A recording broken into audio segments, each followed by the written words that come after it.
بە بەشداری 53,000 قوتابی لە ئیدارەی سۆران زەنگی ساڵی نوێی خوێندن لێدرا.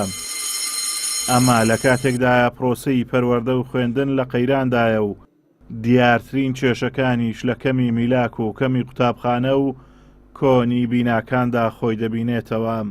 خۆتان دەزانن چەندی ساڵە قوتابخانە لە سنووری سۆران دروست نەکراوە و نۆژن نەکراونەتەوە و ئێمە وە ڕێژەی قوتابیانیش ساڵ بە ساڵ زیاد دەبێت. بۆیە پێویستە کە حکوومەتی هەرێم ئاوڕێکی جددیتر کە چۆن دەستی پێکردووە ئێستا بە نۆژەنکردنەوە و هەندێک قوتابخانەژمان بۆ دروست بکە بۆی بتوانین لە زۆری ڕێژەی قوتابیان نەجاتمان بێ.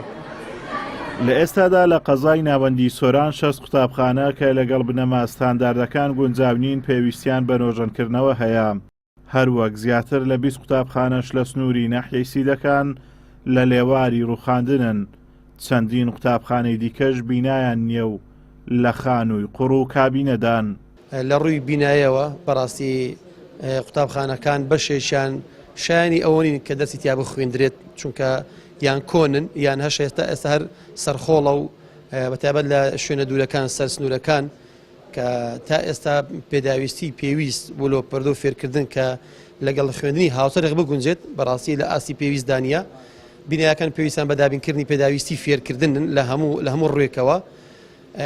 لە ڕووی میلاکات فەراغێکی زۆر هەیە کە لە 2014ەوە حکوومەتی هەرێم تا ئەسەی مەوەسایەکی تاعین نەکردووە. لە هەمان کاتیشدا خانەنشین بەردەوام وەڕانە وەستاوە. پێویستە بەیاغ بەسەرجەم سێکتەرەکان بەتابەت سێکتەری پەروەردە لە ناو سێکتەری پەروەردەش ئەولویات بداتە ئەو نیشانەیەکەوە ئەو کارانێکەوە پێویستن لە ڕووی بینایە لە ڕووی قوتابیان لە ڕووی میلاکاتی مامۆستایان هەروەها لە ڕووی گونجاوی هۆڵی خوێندن بە شێوەیەکی گشتیکە بینین 50 قوتابی لە یەک پۆلدا بەڕاستی قوتابیە هیچ سوودێک نابینی لەو پۆلەدا. بە بەشداری 1,800,000 قوتابی لە هەرێمی کوردستان زەنگی ساڵی نوێی خوێندن لێدرا.